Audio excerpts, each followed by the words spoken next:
তুমুল জনপ্রিয় অভিনেত্রী জয়া আহসান অভিনয় দক্ষতা দিয়ে সিনেমাপ্রেমী দর্শকদের মন জয় করে নিয়েছেন তিনি। বর্তমানে ক্যারিয়ারের অন্যতম সেরা সময় কাটাচ্ছেন এই তারকা, কারণ চলতি বছরে 2 বাংলা মিলে মুক্তি পেয়েছে হাফ ডজন সিনেমায় অভিনয় নিয়ে ঢাকা ও কলকাতার মধ্যে তার যাতায়াত বছর জুড়েই লেগে থাকে।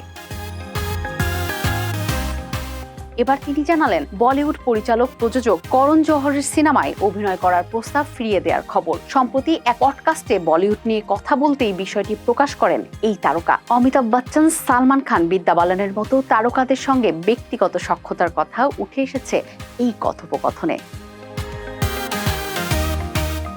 ওই পডকাস্টে উপস্থাপক প্রশ্ন করেন, করণ জোহরের প্রযোজনা সংস্থা ধর্ম প্রোডাকশনের ব্লকবাস্টার হিট ছবি রকি और রানী কি প্রেম কাহিনী এর জন্য জয়া আহসানকে অভিনয়ের প্রস্তাব দেওয়া হয়েছিল।